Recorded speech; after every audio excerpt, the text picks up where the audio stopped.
Hello, welcome back to the She Who Dares Wins podcast. My guest today is Charlotte. Hello. Welcome to the show. Thank you for having me. You're I really welcome. appreciate it. It's my first time in Leeds. Is it? Oh, okay. Yes. Oh, good. Welcome to Leeds. Thanks. So, first question. She Who Dares Wins. Can you tell me how you've dared and won? Oh, my goodness. I feel like every day I'm daring. I feel like my first big leap was going from studying law and having a career set out for me, and being like, yeah, I knew I was going to study law, qualify, and then your just career is just in front of you and you just get promoted and it's all very straightforward. And then I took a trip to LA and had a bit of a breakdown at the back of my cousin's car and decided to work in the music industry with no real prior understanding of what that even really meant. And just did it and immersed myself in it. And now I've been doing it for 13 years. And it's how I pay my mortgage. Oh, there's a lot to unpack there. And quite a bit of similarity in my story, actually, which is cool. Yeah. In the whole LA thing. Yeah, LA is a place where basically everyone just tells you that you can just go and do it and just go and be it. And there's no kind of ever any doubt that you can just do it. They're just like, it's fake it till you make it, honey. Just go for it. Like, just go be it. And that is not an attitude that we do well in the UK, I don't think. Yeah. I think that it's like a much more, like, we're very scarcity mindset here, and we're very like, do the safe thing. I think it definitely from like my background, like my family background and stuff. And so it was definitely, but going to LA with my cousins that are just like living the American dream. It's a whole different vibe. What was the interest in, did you have an interest in music already? Yeah, so when I was like 14 or 15, I read a book by Russell Simmons, who was one of the founders of Def Jam Records. He's a really problematic character now. I didn't know that then. I think there's an arrest warrant out for him and he's like holed up somewhere in like Indonesia. So kind of scratch wow. that, like, he's problematic. But he was talking about kind of being in the music industry. He is also Rev Run's brother, so like Run DMC, and he was managing them and like running around New York, and it just like doing deals and doing brand deals and doing negotiating, and just sounded so exciting, just like running around New York, just creating stuff, making stuff happen. Just it was just sounded really cool and entrepreneurial, and it just sounded like the inside of my brain, just like like action and go for it and do it. So I was like, that sounds great, but I didn't really know what that even meant, and I just have had it in my mind. And then I sort of helped out friends that were musicians, or I was kind of like in circles where there were artists. I kind of knew people that knew like N-Dubs from like back in the day. Yeah. And so like my friend's house was like used for their video shoot, and I was just kind of helping people out and just kind of around.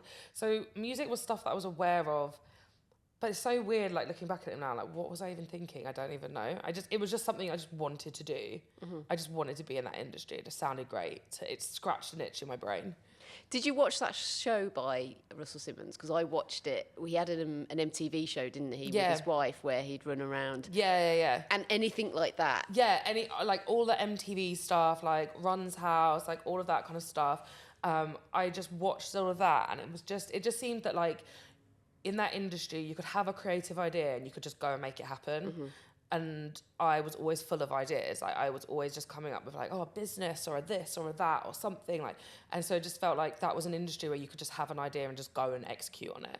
And so I think that that's why I just was always gravitated towards it. Just like creative people making things happen. Okay, I've got to ask you this because it's quite common. Why the law degree? How did that happen? So I went to a private school. So kind of family background. So I went to private school. My dad was like, parents like had money, I guess, like, but they had dragged themselves up there from like East London, market stall traders. Like my granddad had like a print press thing, like he would print like birthday cards and stuff, and then it grew bigger and then he ended up doing like printing for like the government and stuff, but just like grew it. And they were literally like my, kind of some of my great-grandparents, like a bit criminal, like it's all kind of like properly dragged themselves up. My granddad like built everything from scratch, like built everything. And then he lost a lot of money on like when the crash happened in the 80s. And so like my dad had like a privileged background, but also knew what it was like to like lose like everything, like from taking risks. And being, my granddad was always like a bit of a dreamer and a bit of a gambler. And so like I was just brought up with my dad. Like my dad works in finance, like traditional finance.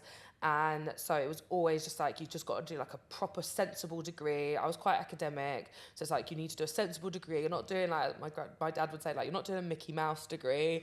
Like, you've got to do a sensible one. Like, you're the smart one. Like, go and do that. Like, go and have and I think it's kind of like a millennial thing that is really symptomatic, is like, go and do a sensible degree. You'll get a good job. You'll earn lots of money. You'll be able to take your 2 holidays a year and you'll be good and everything will be fine and you'll buy a house.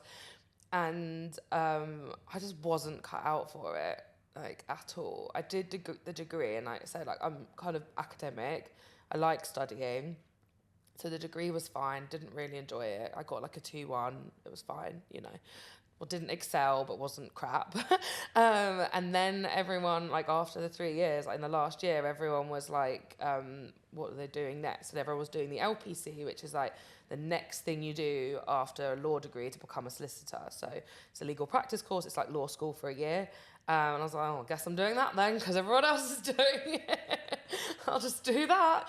And just did it. And I enjoyed that more because it was much more practical. But I actually, like, founded an event society while I was at law school. And that's like, I'm probably the only person that ever went to law school and thought, this is the time that I'm going to get into, like, party planning. So I did it and I got a commendation. So again, like, I didn't get a distinction, but I didn't get just a pass. I got, you know, I'm always sat like in the middle. And it was fine. But then I just started going for interviews. You then do a 2-year training contract. So I was interviewing for training contracts. And I was there and I was just like, this is not for me. I'm not this person. I don't love this. Like, the people that studied law and like went on to get great jobs, loved it. Just loved the law, loved every moment of it. And I just didn't love it. I don't love it. Yeah. Why am I doing it? It's amazing how we get on this wrong track. I feel like it's very mirrored my experience in that I did a geography degree, didn't really want to be there. Just got carried away with this idea as you go to uni and you do this thing. And then in my last year of uni was just like, oh shit, like, this is not what I wanted. And I too flew out to Los Angeles, but I did a film course. I wanted to be an actress. And I think sometimes it's the situation, isn't it? Was it the same for you when you were in Los Angeles? Was that a pivotal point? Or do you think you always knew and you just got to a point where you're like, this is no longer for me? I think, like, I knew that, because I'd said at law school to, like, friends that, like, I'm not going to become a lawyer. Like, I already had it in my head. I just think I knew that, like, I just didn't love it. And I was like, if I want to do law, then I want to do music law. And there are, like, so few places to go and do music law. Like, to be that specialist that early, like, it's quite difficult to get training placements. I just wasn't interested in doing anything else. And I sort of said it. I remember. I must have said it at law school, because I remember my friend being like, "What, you're being so silly? Like, how ridiculous! Of course you're going to qualify. Like, of course you are." Ironically, she never qualified either.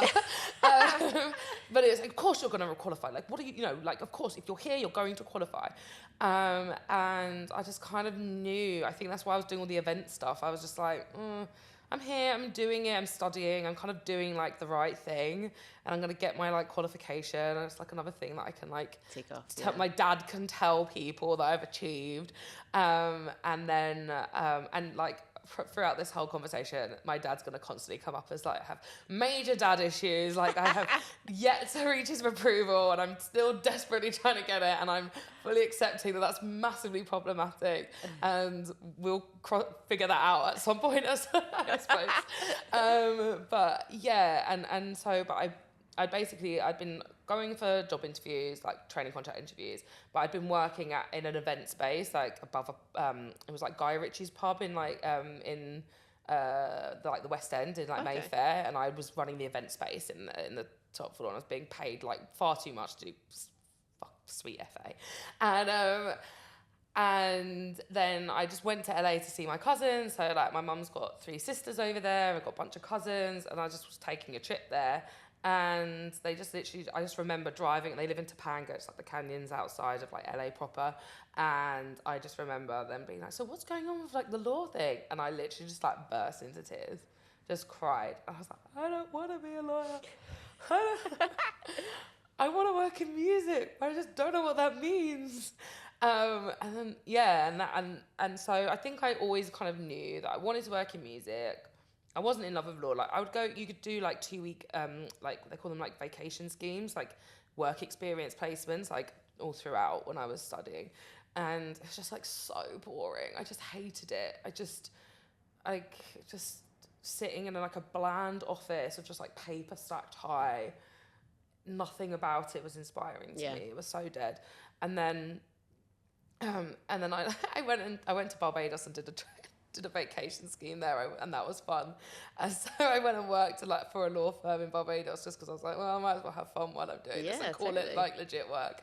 But I was just kind of, I just was like, I always had like a toe in and a toe out. Like I was there, I was going through the motions, I think, and that's why I never excelled.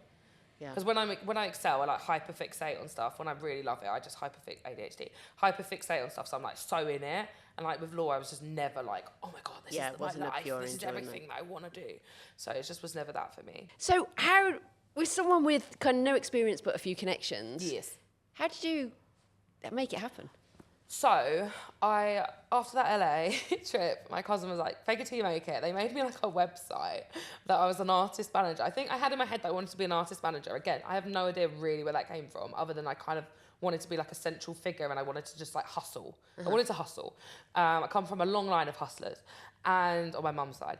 And then and I came back and I just like did everything that I could get access to in the music industry. So I found out that there was this conference festival thing called The Great Escape in Brighton. So if anyone ever wants to like start out in music, go to The Great Escape in Brighton. Everyone from the music industry in the UK goes there, and everyone's there, and there's like conference and there's gigs, and it's a really like fun place to be. So I went there, didn't have enough money, like I had no money, bought my conference ticket, and then I stayed in like a really shitty like bed city place, like kind of outside of this town, and I had to walk in like a couple miles each day because like everything was booked up.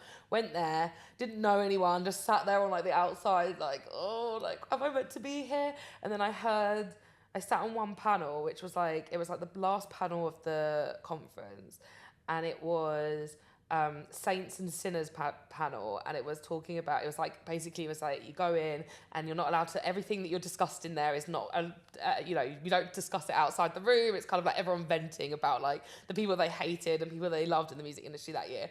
And I just listened to that panel and then venting and talking about the ins and outs and ups and downs of the industry, and I was like, oh my God, I just love this. I love this so much. And I saw amazing artists. Anyway, so then there was that, and then I just, the MMF is like the Music Managers Forum. They do courses. They were like £60, so I could do a course there. Did a course with them, like attended that. That wasn't even, you had to go to that because now everything's remote on Zoom, but you had to go to that, so I went to town to do that. And then I applied for every single job. Every job in the music industry, any entry-level position, internship, whatever, and it was like, no jokes, 300 jobs. Like, it was just endless, just sitting there. I just remember sitting there. It was like a really hot summer, sitting outside, just applying. And I had 2 interviews out of 300 jobs. One was a royalties admin person, so dealing with like financial stuff for this company. And it was like in the middle of, it was like in Essex, in the middle of the countryside, in this little house. And my mum was like, are you sure this is a legit job? And it's so funny, I work with that company now. It's like the early days of this company called Audio Network. And I work with them now through clients, and they still have that office out in the countryside. And I was like, I don't think I want to be out here. This isn't really like the music industry I had in mind. That was supposed to it's not really like the New York situation I was thinking. And I didn't get that job, which thankfully, because I'm not really that good with numbers. So like, that's probably a good point on their part. And then the other one was with this company called K7 Records. I'd never heard of it. It's an electronic record label based in Berlin. They had an office in Hackney, and it was a record label, but then they also managed 3 artists. and I knew nothing about this type of music. Quickly researched and like listened to the music, kind of came up with a couple of artists they were releasing that I vaguely liked, but I didn't really love the music. It wasn't really my vibe at all. And went and had a weird interview in the reception area of the offices, and they gave me the internship. It was an artist management internship. There was like hardly any money, but that was my first job. That was And I your think they stepping hired stone. me because I had the legal background. Right. So I think that like, you know, a lot of people want to work in the music industry. It's fun, you know, it sounds really glam and all that kind of stuff. And I think that the thing that stood me out from the rest of the crowd was that I had the law degree. Okay. They liked that. I think they wanted someone quite sensible, someone that like, I don't know why, but the law degree was the thing that That's they cool. liked about it. Yeah, so it was you good. weren't losing what you No. had previously. If anything, No, it helped you. and having the law degree has never, like, I never regret doing it because I've used it so much I've used it so much in my career. So it definitely wasn't like a wasted 4 years. It was definitely useful, but yeah. So from that internship then, Yeah. they always say, don't you, it's just getting a foot on the ladder. Yes, it was not just a foot on a, I don't know how to describe this. It was the most insane experience. Okay. That first Full on. job was, baptism of fire just feels like an undersell of what happened. So I started as an intern. I was about 2 weeks in because I was going into Hackney every day. I live in Hertfordshire, so it's like an hour commute. It wasn't cheap, and I was going in each day, and it was costing me a lot of money. And I said that. Would you mind if I leave early on a Thursday so I can do some bar work in the evening, because I just need to supplement my income a little bit. I just need to earn a little bit more money. It's not really paying me enough. And they were, because I think it was like a 3-month internship or like a 4-month, I can't remember. And they were like, look, no, like we really want you to be just committed to this. Like we'll just pay you more, and we won't call it an internship. Give you a job. You're just a junior artist manager or like artist manager assistant. I don't think that I even had a job title. It's just like, we'll pay you a bit more and you'll be like a full-time employee. You're not an intern anymore. Like, okay, cool. It's like 2 weeks in. Okay, cool. That sounds good. And then I was working with an artist. I'm deciding whether I can talk about the artist's name or not. You use a pseudonym if you want. Okay, so I'll just say, so I'm working with an artist, and he was really big in the 90s. He was big in, like, very big British artist, like, was nominated for a Mercury Award. Like, everyone will know his music. Like, he has, like, a couple of songs that, like, everyone will know. And I was managing him and then a couple of other acts. And with him, I was very, very involved. And he had been losing money all summer on his touring. So I started in September. All summer he'd been touring, losing money on the shows. And I was looking at it and I was like, I just don't understand why he's losing money. This is crazy. Meanwhile, the guy that was like supposedly the senior manager that was like supposed to be training me and like managing the artist, he was living in Manchester and was meant to come to London twice a week to like train me and work with the artist and stuff. And he just got basically, I think I met him like 3 times in the whole time I was there. Oh, wow. So he just didn't turn up. He was just so unengaged, and he was just on his way out. And then this artist touring was losing so much money. So he was about to do a European tour, like a 20-odd day tour bus kind of tour of Europe. And I said, look, let me take over doing like the P&L, doing what we call advancing, which is like doing all the advanced planning on a live show, all the logistics, booking travel, like everything. Like I'll run it all. And I was doing it, and I was like, I just don't understand why this artist has been losing money. Or like he's getting good fees. Like, okay, he's not going to be a millionaire, but like he shouldn't be like losing money. This is crazy. And then like from digging in further and further and talking to the accountant, looking at bank statements and stuff, I was like, no, the manager had been taking money from the artist. So he had been requesting money from the accountant, kind of giving some like random reason why he needed to be transferred cash, and he was just taking cash. Shit. Like just in And the artist was not aware. No, completely unaware. This artist was like, had a lot of like drug problems and was like bipolar, was very much a child of the 90s in terms of like, in those days in the music industry, like artists had no idea about their business. Like generally speaking. Like, you'd be signed to a label, manager would take care of everything. They would tell you where to live, they tell you where to eat, they tell you where like, you had no ownership. Like, you hear this a lot about the boy bands like Boyzone. yeah. So that's they really didn't make as symptomatic of the 90s. Like, Right. this artist, like, he said, like, one day I was like living in New York and I had a flat, an apartment, and then one day the label rang me and said I didn't live there anymore, and I assumed I owned it, but apparently I didn't. Holy shit. Yeah, so it's just like stuff like that all the time. I mean, he had like a lot. I would say he's like a very bad case of that because of the bipolar and all the other like stuff that he had going on. So really bad. So I was like doing the tour, and they went on tour, and I kind of flagged this with my boss, and I just remember it was like just before Christmas. So I started in September, this is now December, and basically I remember going in, I was watching a Book of Mormon, and I got a text message from him being like, call me, and he was like, Phil's leaving K7, he wants me to go with him, what do you think I should do, like, should I go with him? And I was like, no, I don't think you should go with him. Horst at K7, like, is looking after you right now. He's the CEO, like, he's looking after you right now. This guy's not looking after you. Came back in a year, Horst, CEO, was like, look, Phil's gone. We had to let him go for obvious reasons. Can you now just hold down the fort until we bring in someone else, senior? Like, yeah, sure, fine, whatever. We'll pay you a bit more money. Okay, cool. And then, like, no one ever came. So he was so like, they were like, job. you're very cheap and effective. And so, like, I just carried on working there, and I ended up having my own roster. I was working with this like massive artist. I went on tour with him. We did an album. I A&R'd an album. I marketed an album with the label. I organised shoots, organised all these things for the first time ever in my life. Like, just figured it out. Just literally figured it out as I went. Like, had no idea what I was doing. And that is crazy. Just break that down for me though, because I think many people will not know what a manager does. Okay, so a manager does everything to a degree. It kind of depends on what the artist has around them. So, like, if an artist is signed to a record label, then obviously there's more team members and there's people. Whereas if an artist is independent, like, a manager can do everything. But the range of activities can include, like, A&R, which would be like finding producers or other artists to collaborate with. So this album with this artist, like, every track on the album was a collaboration with a different artist. Wow. And so he was like, can you find me this type of artist, this type of artist, this type of artist? So I would then be going out and scouting and curating and finding artists for him to work with. Then I'd be setting up studio sessions. Then I'd be working with the label side to, like, work on, like, what the marketing plan was going to be. Then we'd be coming up with creative concepts for merch. He'd never really had merch for a long while. I don't know if he'd ever had merch. So then we're designing merch, and he wanted to release a book with like a coffee table book. So then we're figuring out, how do we release a book? How do we have that published? Then we're booking tour dates. So I'm working with the live agent and working on the strategy around tour dates. Then, to save money, I then went on tour with him, and I managed the whole tour. So that's like booking all the travel, going,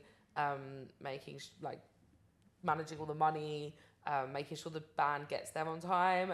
Again, I say it's like, bipolar and drug problems. So, like, we did the first show. What did we do? We went to Bulgaria. He'd flown out to Bulgaria a couple of days before. Oh, I'd organised. It's mad. It's so mad. I think, oh my God, thank God I did this when I was young, because I would not have the energy for it today. We were shooting a music video on the Sunday night. I'd found a videographer to shoot the music video. We'd taken over a whole club in Shoreditch to do this video. I'd never done a video before. Don't know how I did it. I just don't even know how I did it. And we shot the music video, and then he, with his mate, were then going to fly to Bulgaria a couple of days early before the tour started, because he'd found this photographer that he wanted to work with to shoot the cover art for the album. So he went out, and I was a bit like, oh God, I'm sending him out there on his own, and he's had, like, I don't know, something bad I feel that's going to happen. He's like a bit on one. So I sent him out there with his mate, and they basically got pissed for 2 days. We then joined them. They'd shot this amazing cover art, and it was really cool. So we get to the venue, we're loading in all the equipment with all the band, like, oh my God, sorry, and I completely forgot. 2 days or 3 days before the tour, I learned, sorry, this is so mental, but sorry. 2 days before the tour, I learned that when you're taking equipment into Turkey, which we were doing some European dates, and we were going to Turkey, you needed a carnet, which is like a passport for equipment. So when you're taking things in and out, you need it's like a passport to let them know that you're taking it in and taking it out. You're not selling it there. You're not leaving it there. And I had never heard of such a thing. I don't know how I even learned about it. And so like I'm down at like the Chamber of Commerce or something in London, like on like a random like morning at like 8 a.m, like trying to get this carnet and rushed through. Got that rushed through. So we turned up in Bulgaria, he's all hyped, got all the crew there, got all the equipment, loading in, and he's like asking me to like, oh, which one, like, I want to choose an album cover, like, choose the album cover. Like, okay, cool, choosing the album cover. Then he's like sound checking, do the gig. On the last song of the gig, he always brings people from the audience up onto the stage collapses. Everyone's fine, but like the promoter's pissed. At the end of the day, like the security should know how many people should be allowed on the stage, and that's kind of their job. But he was then chasing me around so we're loading out. He's then chasing me around the venue trying to get me to sign something that's in like local language, like Bulgarian. And I'm like, I'm not signing that, like, sorry. Like, I don't know what that is. So he's like getting so annoyed at me because of this. Okay. So then we go from there to Turkey, perform in Turkey. He then has a hangover the next day. He's not making the flight. I send everyone else. I'm like, look, just get the band there. At least they can sound check. We can get a later flight. Let's just get like the band and the equipment there, because then they can load in and have everything. Drag him out of the thing. We make the flight just in time. But everything, that whole tour, everything was just like, okay, you've been presented with this problem, solve it now, go. And that was just it. That was like the whole, like I was there for like a couple years, and basically that was the whole couple years. It was just like, here's this insane problem that you've never dealt with before. And you're dealing with this lunatic person. Like, go. And it sounds like 20 people's jobs, but on one person's head. 100%. And I think that's why everyone that does it like has to have ADHD. Is it still like that? Yeah. Yeah. I mean, I think I obviously know better now, and I know I know how to mitigate some of this stuff, or I know how to like prevent some of these things from happening. But it is kind of like, but it is just every day is different. That's why I like it. Every day there's always like a mad problem to solve. You're dealing with like quite challenging personalities, I'd say artists are, like quite sensitive. Like they have a vision for what they want to do, and then you're constantly trying to like make that happen. And that can be really difficult, because like there's not really like enough funding in the arts, and you know the monetization model in the music industry is like it's really hard to make money, and it's really hard to fund all this stuff, and funding's really been withdrawn in the last like 10 years. And so it's really, really difficult to like balance all of that stuff all the time, and just logistical stuff. Like you never have enough money to like throw money at a problem, you know, you have to kind of always constantly be creative. Even when I've had artists like signed to major labels, like Tala, who is an artist I still manage, been managing her 10 years. Like she was signed to Columbia Records, and she wanted for her debut live show to have scent distributed throughout the show and to change. Wow, cool. So she's half Persian, like sensory, like scent and taste and all those things, and sound like they're all kind of like quite culturally relevant to her. And so she wanted to have this changing scent, and there's just like no way to do it. And the label, like, you're signed to a major, you think, oh, you're signed to a major, like, they should help you, like, realise your dreams. They're like, no, you're on your own, like, there's no way of doing this, like, cost effectively. So then me and, like, my boss then was like, yeah, we'll do it, we'll figure it out. And we did it by, I mixed the scents, I invented the scents, I, like, combined all this cool stuff, came up with the scents. And then we had little spray bottles, and me and my boss literally walked around in this debut live show around the crowd with spray bottles kind of like down here so no one could see them. And everyone's like, oh my God, so magical. And all the reviews after, it's like, oh, it's been like transported into a Persian bazaar, you know, like this thing. And like, they're like, oh my God, and this magic of how they distributed scent. And yeah, it was literally just like me and my boss with these little spray bottles going like, oh my God. it's mad. So yeah, that's basically artist management. It's doing that all the time. Rinse and repeat. It is absolutely crazy. And I imagine, as well as that, you're then going to have to deal with this massive shift that happens, which I'm guessing, was the traditional model of music and how the beast was run, and then hits Yeah. Spotify, Yeah. digital music. Yeah. How was that for you in terms of your career, and what's that like now? So I think like the biggest change that's happened since I started. So when I first started, it was like iTunes was there.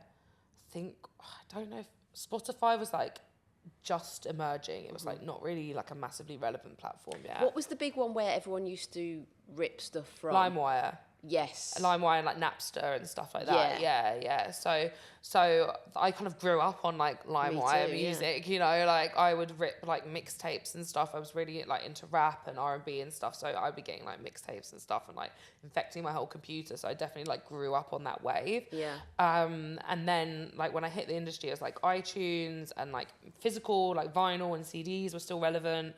Like in our K7 offices, like we literally had like piles and piles of CDs. I just remember this like big stock room and everything with CDs.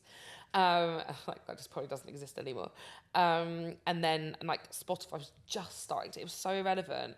And then like Tala, I then moved over to Tala, to the Big M, and that was where I started working with Tala, and like she blew up on SoundCloud. So SoundCloud was kind of like where you could stream music for free, where artists were uploading it. It was kind of social, and it was like a music discovery platform for people that were like keyed into music. That was where they were discovering music, and she just blew up on there, and that's where the Columbia Records deal came from. Well, she signed to a little label, and then sold a bunch of vinyl there, and then went to Columbia. I think like the biggest thing, like the job of an artist manager has changed so much, because basically back when I first started, it was basically you had to sign a deal, like you had to be on some sort of record deal to release music. That you could, CD Baby was there where you could distribute your music, but basically like if you distributed your music yourself, like no one would hear of you. There was no way of like, you were not going anywhere by distributing your own music. You had to do some sort of deal to get your music out there and for people to hear it. And so that always meant that there was like a label involved, and so you'd be a manager and you'd be working with a label, so you'd have team members. Now today, fast forward, yes, there are still record deals that can be done. I have like an artist at the moment, she's signed to Atlantic. It's still like the manager's still totally responsible for driving all of this stuff. Like, I was going to say, what comes first, the deal or do you need the manager before the deal? Typically, yeah. Like major labels are not really going to sign an artist unless they have a manager, because the manager is the kind of central point of everything going on. Live, recorded music, brand deals, merch, fandom, like all of these things, legal stuff, accounting, like you are the central point of all of it. And so now now there are so many options for artists to self-release and be independent, fully, truly independent, and all of that stuff. So now, like a manager, like there may never be a label because the artist always chooses to be independent. And so the manager is now the label, effectively. Oh, I see. It's an interesting shift. So it puts more power back to the individual, but then the manager then Still is doing a doing bigger everything, role, like is right. doing more than ever. They're acting as like the manager can just act as all of the things. Like you as an artist can have live agent involved, and they go and work on your live touring. You can have a label, and they release the music, and they work out how to monetize that and market it. And then you can have a music publisher, which is like the kind of the copyright, the writing side of what you do, and promoting that and pitching that for like film placement or TV ads, or pitching you to go and write for other projects. Like there are so many different team members you could have, but if you don't have those team members, then the manager's just that. Like the manager is like the pseudo of all of those things. Yeah. So And would you only ever manage one artist? Is it too much to manage no, multiple I manage artists? loads. Holy shit. Yeah, so at K7 I was managing like 3 acts.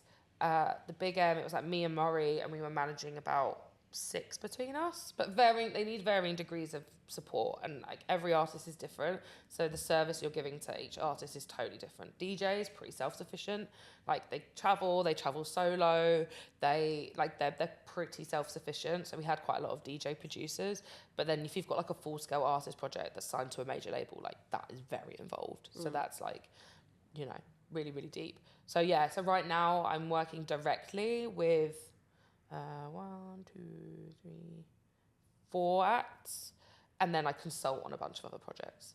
Okay. So yeah, but I don't get people like matcha lattes at 3 a.m. anymore. Those days are gone. Those days are gone. Like I have nixed that. Like I don't like well after I had my son in 2021, I decided that like I don't want to be in studios at like 4 a.m. anymore. Like I like my job, I've kind of like made the scope of it a bit more controlled. But needless to say, there's always a situation that comes up that like, you know, You have to. you do something crazy or whatever. And even then as well, like being the central point, like as a manager, like you can never rely on everyone to do their job. Like you can't ever just be like, okay, we have a live agent, they're just gonna go and plan the live strategy and book all the shows. Like you're involved in all of that decision making process. So I've got an artist at the moment, she's based in Canada, she's Thai born.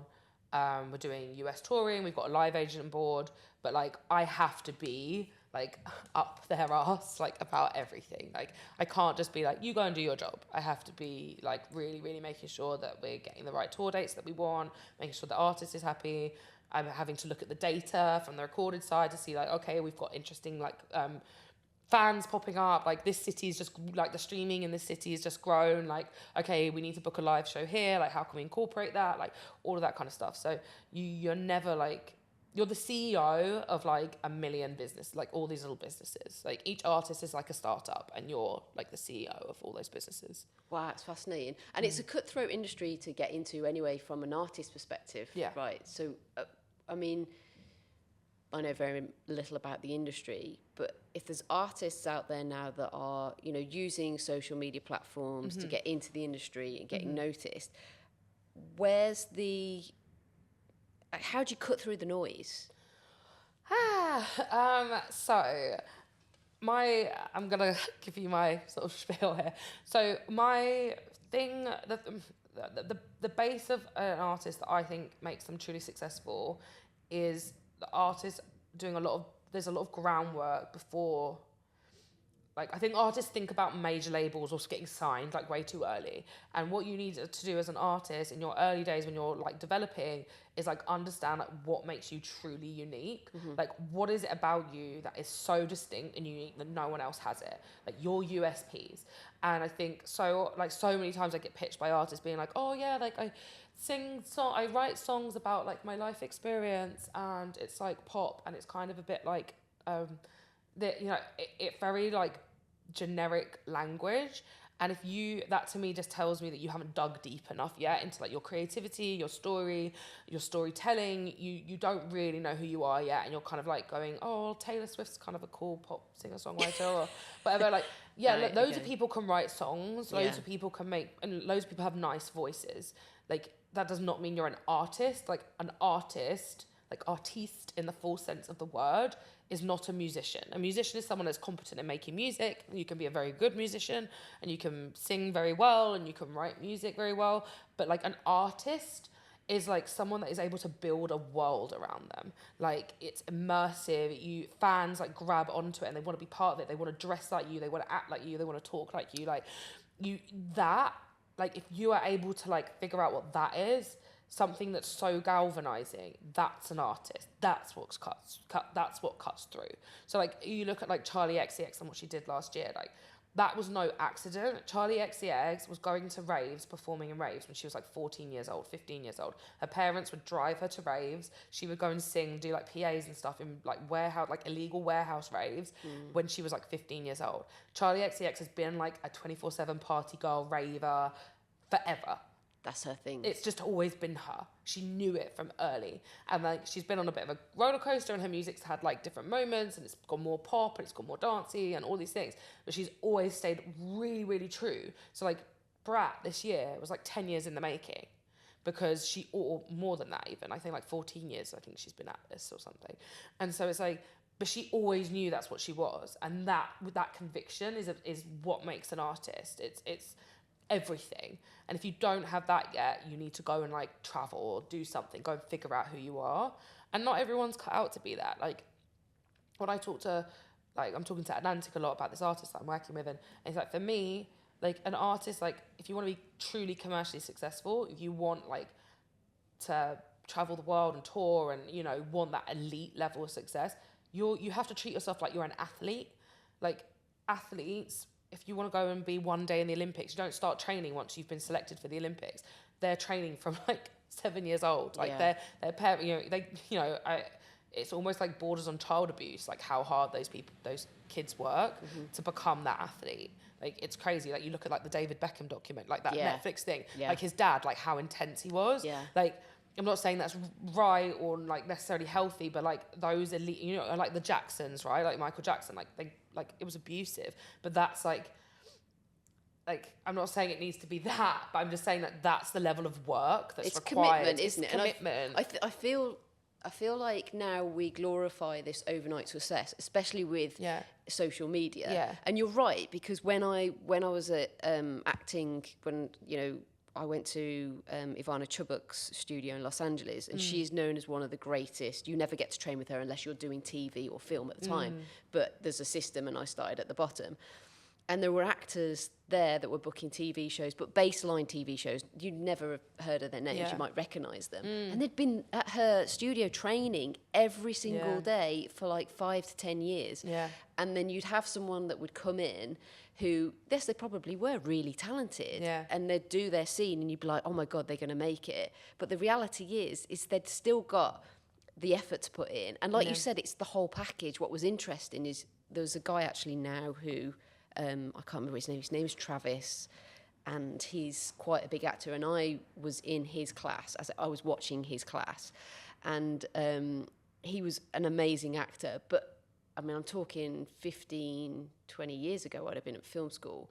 Only now, as he's had loads of roles and he's had a career. But only now he's breaking through. And I think it's because he found his role within the world of film and TV.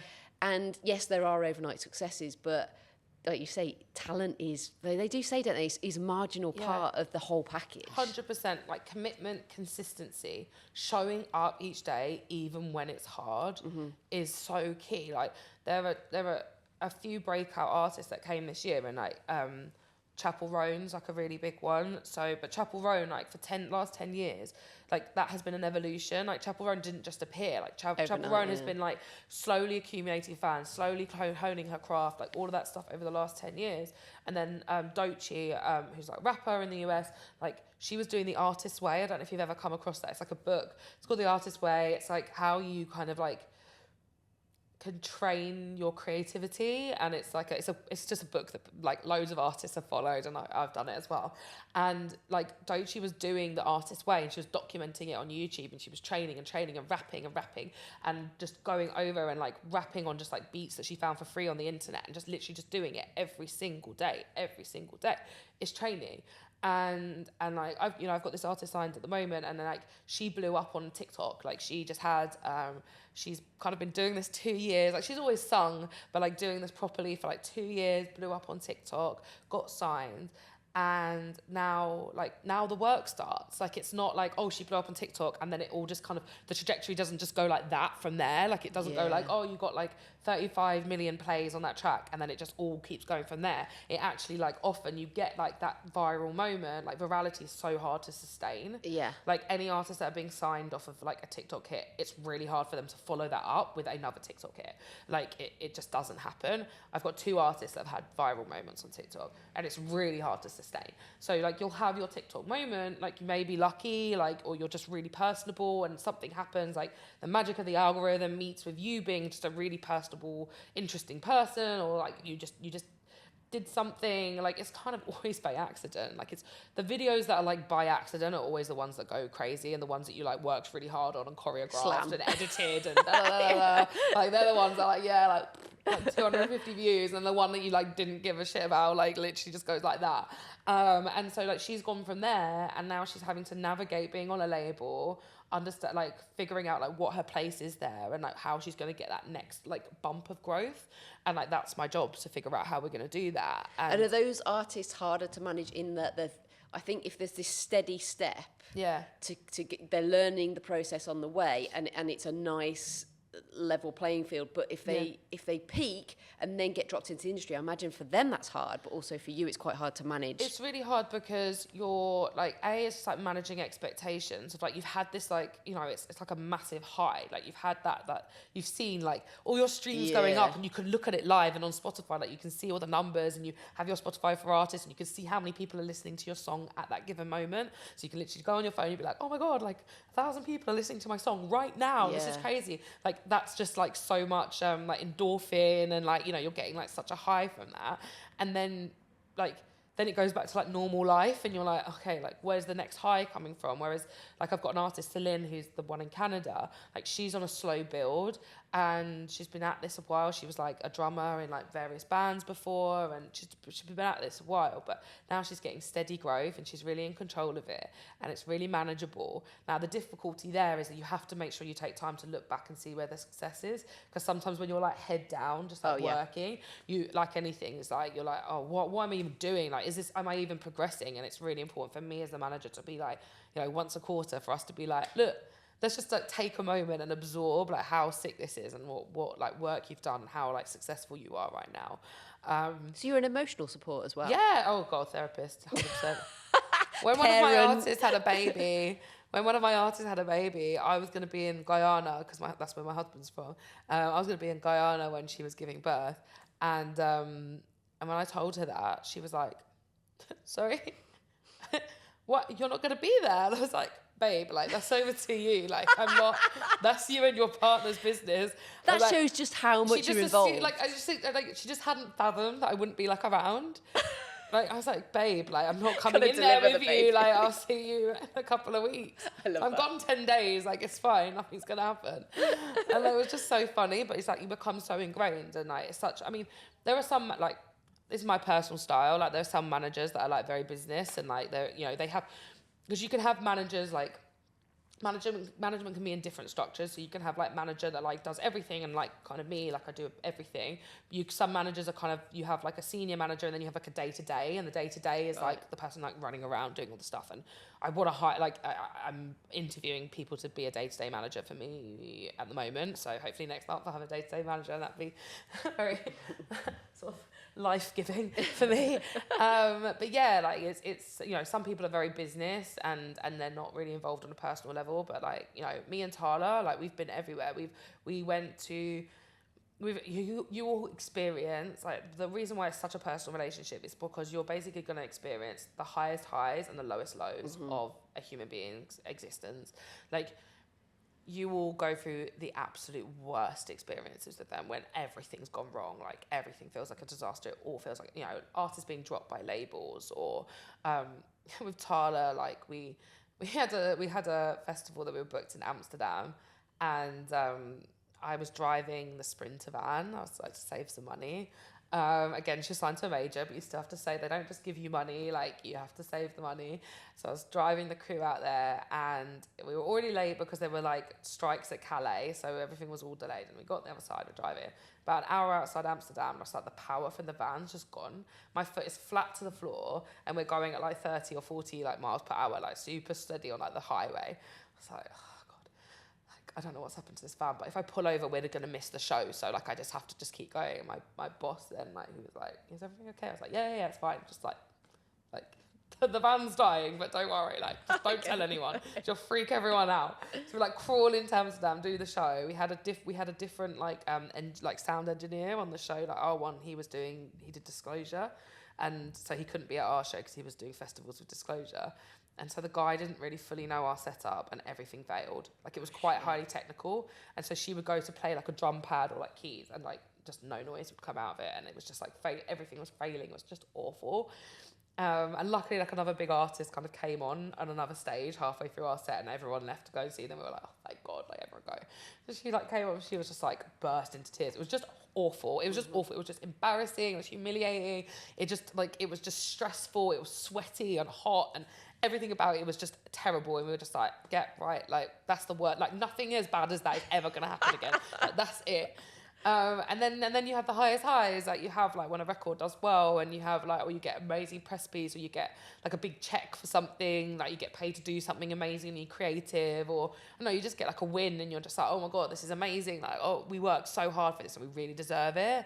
Like she did the she made the music for like the Nike Women's World Cup online amazing. campaign, Yeah. and then she did that just after she gave birth. Like she literally went into the studio about 3 weeks after she gave birth, and was recording that. And it's like the Like a Lioness campaign was like her, and like just so sick. Like you're just like, oh my god, that was so amazing that we got that. And it was really touch and go whether she was going to get it. We were working so hard, and she was like at the studio with her baby, and like her partner was like outside, and she was like going in and like working on it and like coming back.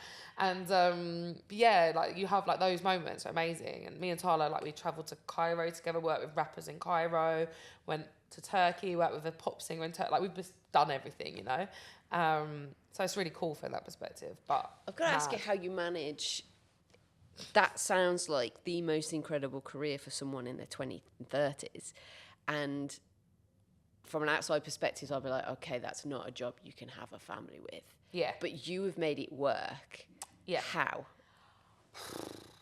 So when I had my son, so my son was 4 yesterday actually. Oh, nice. So he's like grown. So I had him in 2021. So I made the decision around then. I was working at a distributor called AWOL, and it was acquired by Sony while I was on maternity leave. I only took 3 months maternity leave. So this is the juggle, which I don't recommend. Like zero, it's just kind of wear it like a badge of honor, but also 0 out of 10 do not recommend. Like I was working for AWOL, like that was my day job, and then I was managing artists like on the side at that point. And I was taking 3 months maternity leave with AWOL. It's like no time. Because I was so keen to get back to work, because I had just created 2 new departments at the label, and it was really, really exciting. And I just wanted to come in, and I basically lobbied for a year to be able to create these 2 departments. I was like, I want to go and run them and hire and stuff. But then with artist management, like, because it's me, it's my self-employed stuff, like there's no one to take over for that for me. Like that's just me. So I literally was going around, like I had to be induced, and I was like walking around I thought, like, they said that we'll book you in to be induced at 6 o'clock tonight. If you want to come back, I'd been in the hospital. They'd let me go. They said, if you want, we can either induce you now, or you can come back at 6 o'clock tonight and we'll induce you then. So I thought that, like, stupidly, that you would go and be induced at 6 o'clock. Like, I've booked an appointment. I'm going to be induced at 6 o'clock. No, you go in and they hook you up to monitor, and they monitor you, and they want to check that you're not going into labour. And because my waters had kind of gone, but like not fully, and so all of that. So I brought my laptop with me, and I was walking around the ward. I was so bored. I was walking around the ward, like, can I plug in my laptop? Like, I just need to do this contract. Like, I'm drafting a contract at the moment for a sync, which is like music being placed for film or for an ad. And I was like, I'm just drafting this contract. I just want to finish it before I go into labour. And they were like, okay, like, you're an absolute weirdo. Like, okay, fine. And I, like, wouldn't relax. Like, I was just literally sitting on the edge of my bed. Like, in a minute, they're going to take me down. I'm going to have this, but, like, they're going to whip this like baby out of me. Like, in. just let me just do this. So I, like, drafted a contract literally while I was, like, in labour. And then none of my artists even knew I was in the hospital, and I was messaging Tala, like, back and forth. I was like, babe, like, they're telling me, like, I didn't let you know, but, like, I'm actually in labour at the moment, and they're telling me, like, I'm going to have to start pushing now. So, like, if you don't hear from me for a few hours, like, that's where I am. Such a psycho. Like, what the hell is that? I love how that's definitely your first really child. need a therapy. Like, that's just so bad. And then literally, like, yeah, and then I had him, but then I didn't have any parental leave, so literally like a week later, I was happy on Zoom calls, and he would be like on my boob, because like you can, like, the baby's quiet when they're on your boob, right? Yeah. So you can guarantee like quiet. So he'd be like on my boob down here, and then like the camera angle on the Zoom was like here, like, so lucky it was COVID times, because I could just do everything on Zoom. And that was like acceptable. So I was like talking to like an art dealer, like a high art, like really fancy high art dealer, talking about a project that we were working on, and I like had Cassius on my boob, and I'm like, no, such an idiot. But yeah, and then Cass just kind of rolled with me. Like Cass just had kind of like, it was definitely like way harder than I expected. I had in my mind that like Cass would just like kind of sit in like a bassinet like under my table and I would work, and that was like not the reality. And I'm really lucky that I live really close to my mum. She actually lives next door to me now. Then when he was born, she lived like 3 minutes from me. Okay. She now literally shares a wall with me. We're like semi-detached with like a weird commune. But like, so I was so glad my mum was around. I wouldn't be able to do it without her. You need a village. But he just rolled with me, and I was just totally like not apologetic for having him around. Like he was around, he came to photo shoots, he came to studio sessions. Like I've got like a picture of him like sitting and like sleeping in like a window of like a studio. And he just like rolled, and I don't know how you do it. I just think you do. You just get up each day and you just work and you just get on and juggle it. I don't know. Yeah, I think your story, like, I feel like you should give yourself way more credit for that, because I love it when I see this, people women particularly not losing that. Yeah. You know, and a big thing for women that I see now when they have kids is they lose the identity or the thing that they love. Yeah. And you feel guilty for carrying on with it. Yeah. But actually, it's you. You can't lose that sense of you, because you were someone before you had a kid. 100%. And not many women are able to do that. Yeah. And I think, some people get, they work. Cause again, I didn't have too much maternity with my second, because I was desperate to get back at something and find my identity. Same, I'm chomping at the bit. Yeah, and I think those that are able to do that, and don't get me wrong, you have to have the support system. Yeah. But those that are able to do that, it's so freeing, because you're not losing a part of your world, and B, probably what could be a huge amount of time. Yeah. You know, till the child goes to school. 100%. And it makes you, I think, a bit more mentally stable. 100%. Well, it did with me anyway. Yeah, 100%. Like, I just needed it. Like, I definitely had, like, postpartum depression after him, and I wasn't really looking after myself. And, like, if we were to have another one, I definitely, like, kind of know what to do. I think, like, I would put, like, better structure in place to look after myself better in play, like, next time. So I'm kind of just... I think this is another like ADHD symptom. I know everyone says everything's ADHD, but I really like wanted to be like my womanness, femininity, womanness, mumness to be a big fuck you to like male systems that are set. Like we have to exist, everything that we exist in as women. Sorry, I'm going like proper militant now. No, that's fine. But, like everything that we exist in, like everything that we have to build our careers in, or like have done up until now, has been like we're having to build our careers and exist and like live and operate in a system that was established for masculine energy. And like everything's all built around masculine energy, and it's shit. It's horrible. It's like but women every day have to turn up to work, unless you're in like a really, really like, you know, feminine industry, I guess, like, you know, like a women-led industry. But like music industry is totally male dominated. I was gonna say, do you know any stats on that? Like what?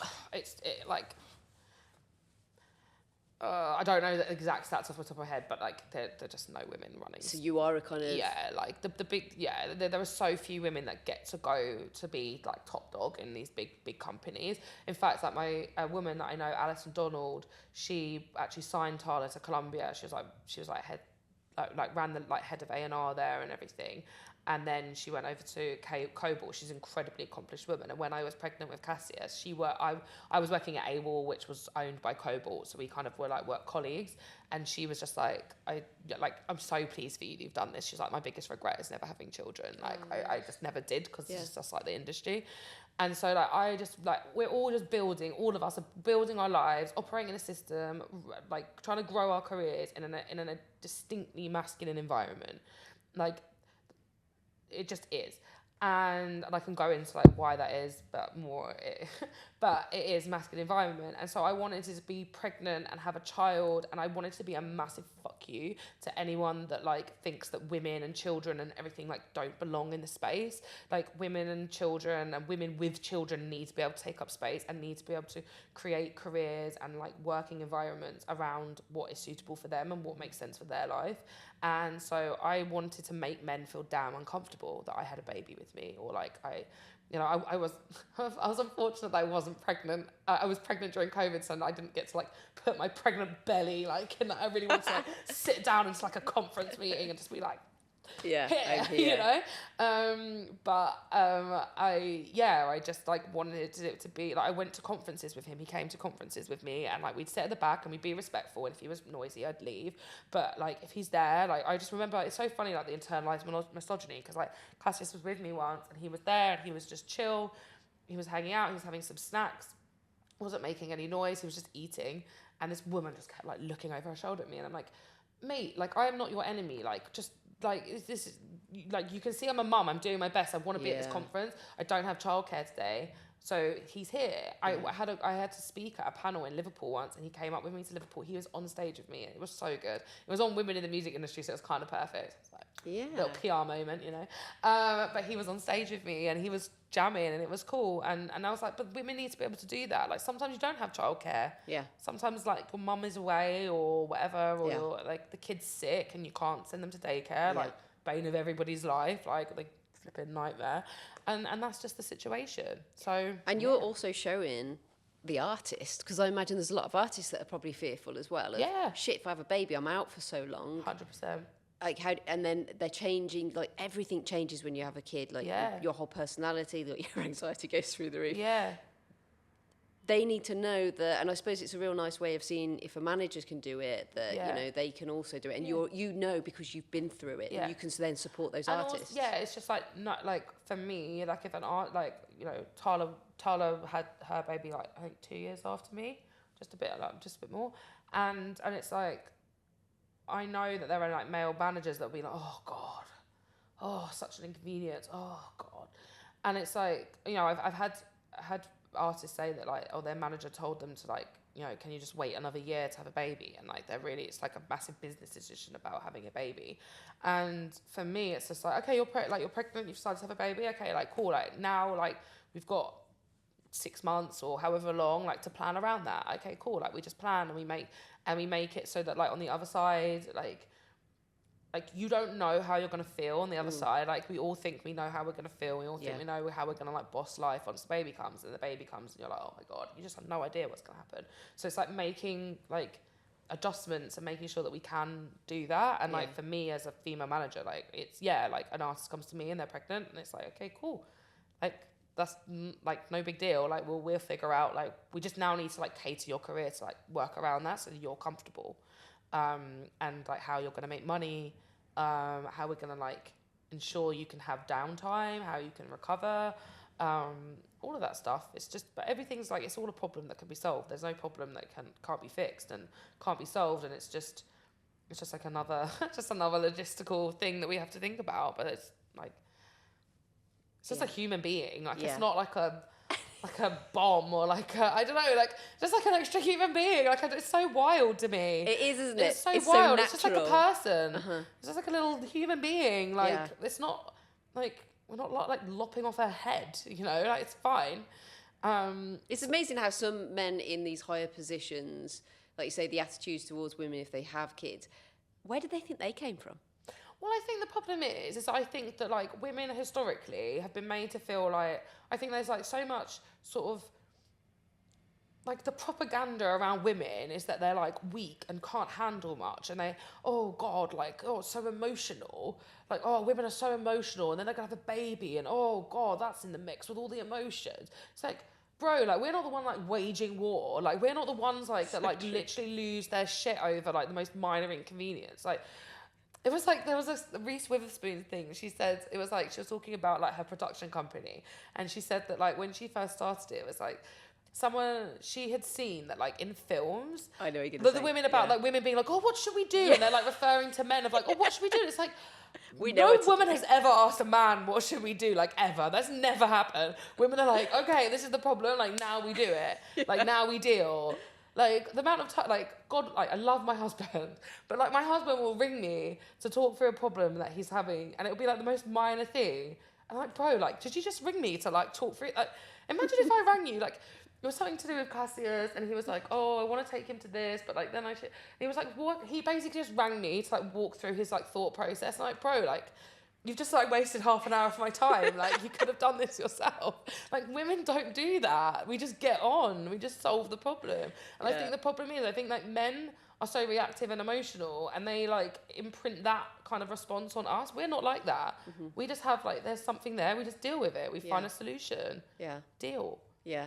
If anything, becoming a mom makes me realise that, you know, if you can get through motherhood and a career at the same time, there isn't much you can't do. Oh, it makes me so cross. So like last year for my company, we were like looking to raise investment, and this makes me so cross. There's a guy that I know, and he's raised like a lot of money for his company. And like we go to a lot of the same conferences. I'm a little bit of a hater of him. I'm kind of jealous. He's raised a lot of money. I'm just gonna caveat this is like I'm really jealous and I'm a hater, and like I've come to terms with that. I'm a hater. But his partner had a baby, and I think in September. And like over the autumn, like, I was going to as many conferences as I could. But for me, when I go to a conference, I go to the conference. I'm there for as little time as I get. Like I get in, I get out. I'm not faffing about. I'm going, doing the meetings I need to do, seeing the people I need to see, doing what I need to do, and then I'm coming home. Like, so in October, I literally went from like, I spoke at a conference on one day in London, got on a Eurostar the next day, went to Paris, spoke at a conference in Paris, stayed the night in Paris, got on the next Eurostar, went to Amsterdam, attended a conference in Amsterdam, stayed the night there, and then got on a flight back to London on the Friday because I wanted to take my son to swimming, his usual regular scheduled swimming on the Friday. Of course, my flight was delayed. I had a complete breakdown in the airport. And I missed the swimming. My mum took him, thank God. Anyway, so I've been like doing that like October, but like I'm in and out. And this guy, his partner had a baby in September. He was in Amsterdam. He went to LA. He went to there was like some Nordic conference. He basically was at all the conferences. Like he must have been at home like maximum like 3 weeks in 3 months, right? And then like everyone There's no excuse for that. and I'm like, women can't do that. Like, a mum couldn't do that. Like, you physically couldn't do that if you had a newborn. And like, you just can't do that. You can't just faff about in LA like for a week. Like, are you insane? Like, you're in and out. And it just like made me so mad because they get so many more opportunities because they're like, the deals are done like when they're having like a drink. They're not done at the conference. They're done at like 1 o'clock in the morning, like over a whiskey. And then like someone put in a post like he did like a roundup of his year and like how good it'd been. And someone put in the post like, oh my God, so amazing what you managed to achieve, all with a newborn. And I was like, Yeah, I know. Like it's just so maddening. Like it's so crazy. Like, oh wow, yeah, you're so big. Like such an achievement with your newborn. It's the wife that I feel sorry for. I know. I was just like, I know her as well. I used to work with her.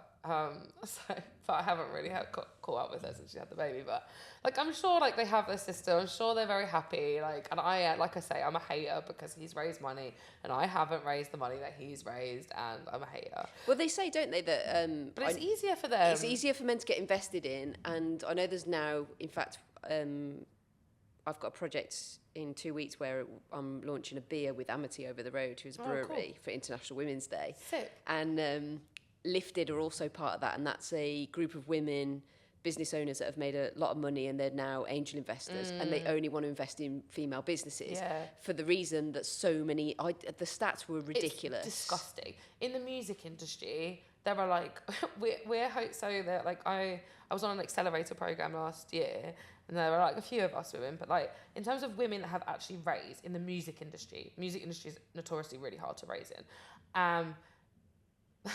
There's this body called Music Technology UK, and I approached them. I said, wouldn't it be really sick? I said, like, when I was first starting my company, Elevate, which is the project that I'm on now, it's got like a tech element to it in artist management. When I first started doing that, like, I didn't know how to meet like technical people to help me build what I wanted to build. Like, it was like, I don't know how, like, it's really hard to found something technical when you're a woman because it's a hard skill. Women lean more towards soft skills, and like it's really hard to find like an engineer, and you just I don't move in those circles. Like, I just didn't know where to even like meet someone that would want to even partner with me on a business, you know.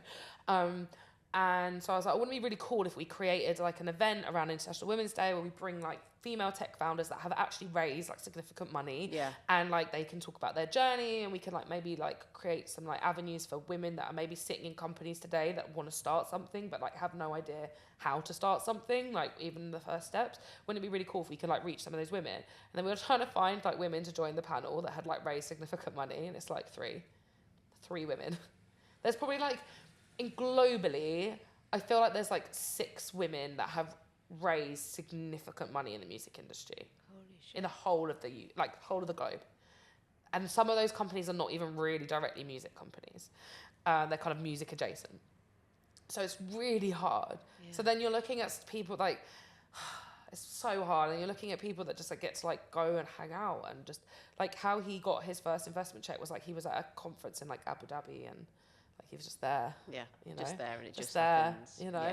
Yeah. And it's just really hard. It's really, really hard. And like, look, it's not a disrespect to him. It's not to say that he doesn't deserve it. Like, he does deserve it, but it's like we deserve it as well. Mm-hmm. I was pitching. I did a pitch practice. I did a pitch practice session the other week. So it was like me, and I was the only woman there. And it's like to 12 people in the room, and then they basically just like tear your pitch apart. And everyone was they were like wolves on my numbers. My numbers are solid. My numbers on my business plan are solid because I have an incredible CFO. She is fire. When she told me that they picked apart my numbers, and she was like so mad.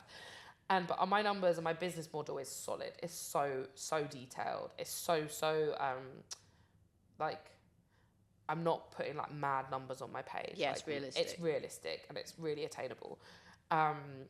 And I got absolutely ripped apart. Meanwhile, my male counterparts are pitching their stuff. They don't have a number on there. They don't even have a business model. They're just like, I've got this idea. This is it. Like, no disrespect to them. Like, the ideas are all cool and everything. But like, there's not even a number on there. Like, how are you even making money? Like, how is this ever going to make money? And like, what? Like, how are you charging people? Like, what? Like, what's that about? Like, how do you do that? And like, no one even picks up on that. It's a total difference. And I called it out in this thing. I was like, you guys are wild. This guy was like, oh, your numbers are, like, one guy said to me, your numbers are too conservative. Like, a VC is never going to invest in something. The numbers are too conservative. I was like, well, I'm not actually like pitching for VC at the moment. I said, to be quite honest, like, women really struggle to pitch for VC because to pitch for VC, you have to put like wild numbers. Like, it's got to be like billion. You know, you've got how you're going to make your first billion. And like, those numbers are pulled out of people's asses. Like, no one knows how they're going to do. Like, it's so like, just whatever. And I was like, women can't get away with saying that because the natural assumption is that we don't know what we're talking about and we have to prove that we do. Whereas the natural assumption is like, if a bloke puts like $1 million whatever revenue in year 3 on their pitch deck, it's like, oh yeah, cool, yeah, like, yeah. It's assumed that you kind of will be able to do that. Yeah, it's different rules, isn't it? It's totally different rules. It's just different assumptions about who you are. Yeah. Sorry, I feel like I've gone off on a mad tangent. No. I want to talk about what you're building now. Yes.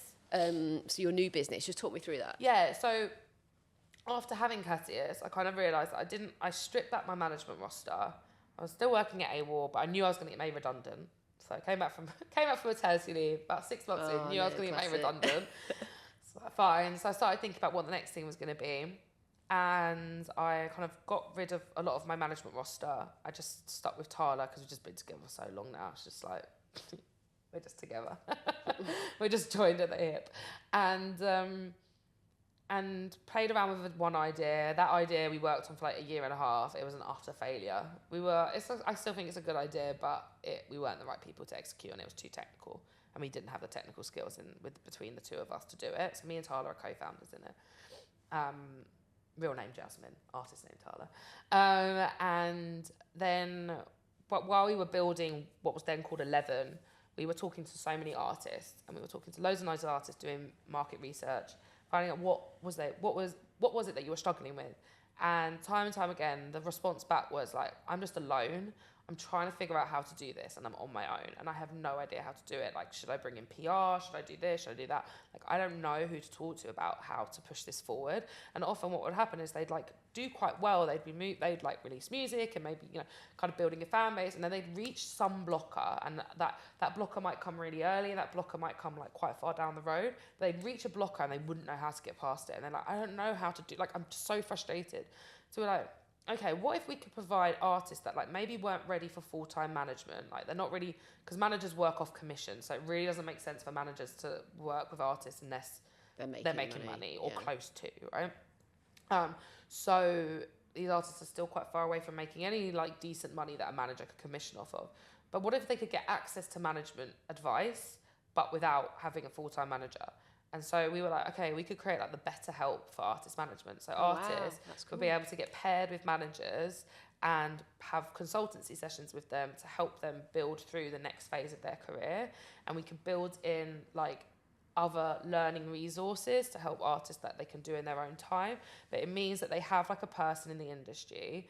There's so many like AI things coming out in artist management or AI like artist solutions at the moment. And I think they're really helpful at like doing like making efficiencies in like admin and stuff. But when it comes to actually like creatively figuring out an artist's career path, because every career path is so different, like you need two people. It comes from two people just bouncing off of each other and coming up with solutions to problems. And that is what Elevate is. So we are better help for artist management. So we pair artists wherever they are in the world with artist management support to build their career. And we launched in April last year. It's been going well. It's growing slowly but surely. Like we've had a lot of accelerated growth since January. It's really exciting. And what's really cool about it is when I first started it, I was really hell-bent on raising funds. And I really wanted to grow it in that, like, we're going to raise investment and we're going to grow. And I think of that now, upon reflection, as a very masculine, going back to the masculine way of working, a very masculine approach to building stuff is you just raise money because people will give you money and you grow it as fast as possible. And last year I was trying to do that. And then over Christmas, this always happens to me at Christmas, I have like massive epiphanies because you get time off. I'm the same. Reflect, you know. And I was like, I've got to grow this business for me. Why am I growing this so that it looks attractive for investors, for them to make money? Yeah. Why am I growing this so it's attractive for other people? Why don't I grow this for like the community that I've established and for me and for Tala and Rafe, he's a minority stakeholder, and like grow it for us. Like let's just grow it for us and the artists and our community and our people. And I came back with like a refreshed vigor in January, and since then everything's just been clicking. It's just clicking. Everything's just working. I think that's cool. I can massively resonate with that. I think with the show, I look at like Stephen Bartlett, I look at Joe Rogan, and I'm like, this needs to be that. Yeah, we need ads. We need social ads. I need it to be like fuel. A team. Yeah, exactly. And actually, no, I just want to be able to have the time at home where I go home and I haven't got to work till 12 o'clock at night. Yeah. I don't want to manage a big team. I want to come in here, have cool conversations. Yeah. Yes, make it financially worth, but I don't want to be selling this show for, ask me in a couple of years, £4 million to Spotify. It can, and I think that's really interesting because I think from a male perspective, it does come across in business in many fields as all or nothing. Yes. And then we come into it and we're like, oh, that's what you've got to do. Yeah. And actually, fuck it, no. And I think that's really good for women because I think we're aligned with, it comes down to purpose. Finances is key, but it comes down to purpose. And I think as well, like, I've been made redundant a couple of times during my career, and it's always been because of this, like, operating in the startup world of, like, you know, people losing their jobs is just kind of like fodder for like all these like, you know, buying and selling and moving and acquisition and stuff. But those are people. Those are like real human beings. And for me, like I would think like that would feel like a massive failure if I had to let people go. Like I know sometimes this stuff happens and stuff, but it's like I don't want to grow something so big and then you have to let off like hundreds of people. Like that's a failure to me. Like I just don't see why that seems to be like some massive desirable like win for everybody. I don't know, with everything going on with politics at the moment, the US and like capitalism run amok and everything, it's like the masculine urge to build something for building's sake of just like amassing more numbers and having more and more zeros next to whatever it is we're doing. Like it's not contributive to society. And I want to build stuff that feels like it's contributing. It feels like it's building and making stuff better for like the world.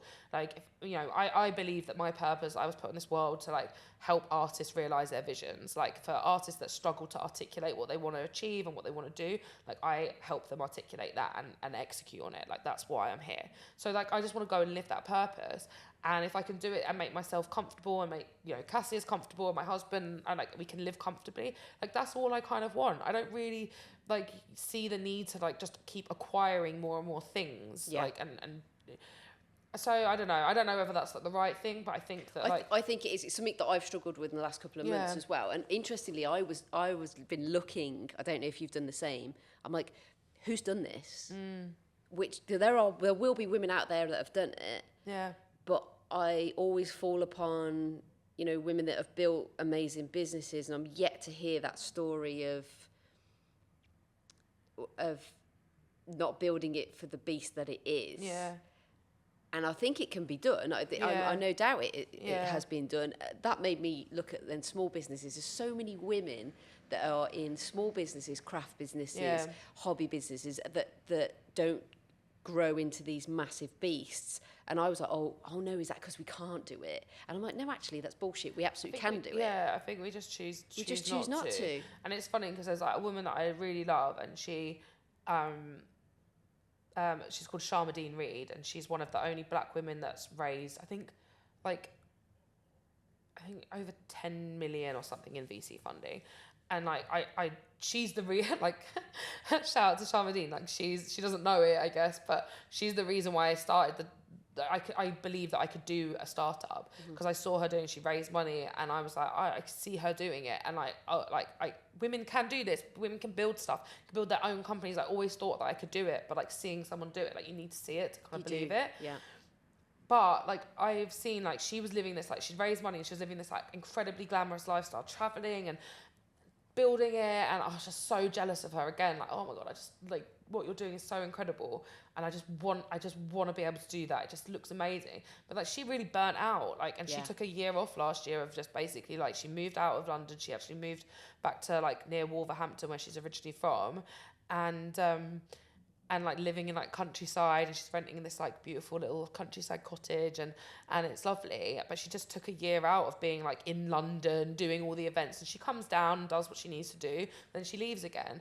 And like just seeing her kind of finding that balance, I'm like, okay, yeah, like she had been doing the like trajectory, like VC, like all of that kind of thing. She'd been doing that, and now like she's kind of like winding it back down. And I don't know what her business plan is. Obviously, I don't know her. Like I kind of know her from around, and she's invited me. I've been to some stuff that around her, but like I'm not a personal friend, so I don't know what exactly like her plans are. But she, like just watching her even go through that, like someone so accomplished and so like perfectly geared to do it, and then even her being like, do you know what, like it's not worth this is it. not really actually like the right thing for me right now, and trying to find an equilibrium in that. That she talks about soft power, and I think like soft power is like the era that we're going into. It's like power, like you can own your stuff, you can lead, you can drive, and you can build a business, and you can do all the stuff, but you're just doing it with like a softer energy. I like that. Feminine energy, more nurturing, more caring, more thoughtful, less wary. I like that. God, in this time now in politics, we need that. it. Like we need it. Like everything's going to hell. Yeah, it's going to like you guys are awful at leading. So funny. I love like my dad is such a like my dad's like proper Tory and like really concerned like and like I don't know. We do not agree. My mum like really hates when we talk politics. My dad thinks I'm a communist just because I'm like not like extremely right wing, and I love winding him up because I'll be like, oh, it's such a shame, like because there'll be like war or something. And I'm like, such a shame. Just men aren't very good at leading, are they? And he'd be like, I'm like, they're just not very good at leadership. I mean, like all wars, like they're all caused by men because it just seems that they're just women can't be asked. We wouldn't do that. I just would never get that. It's like, but I just love winding him up because he's like, and I'm like, yeah, well, they're just not very good at leadership. I mean, they get into these battles and they go start war, and they don't seem to be able to like resolve problems without getting very deeply emotional. I just don't think they're really designed for leadership. It's the ego that gets in the way. My mum was like, oh God, you're such a wind-up merchant. It's like proper personality flaw in me that I like love to push buttons. But it's like, isn't it such a shame? Like, imagine what the world would be like if men were just better leaders. Yeah. Well, it's interesting because I had Rachel Reeves on the show, and there was no political standpoint with having her on the show. I want her on the Yeah. show because she's the first woman in 800 years to hold that role. Yeah, That's yeah. it. Like, we Yeah. have to celebrate that. Yeah. And the amount of abuse on TikTok Oh, it's was wild.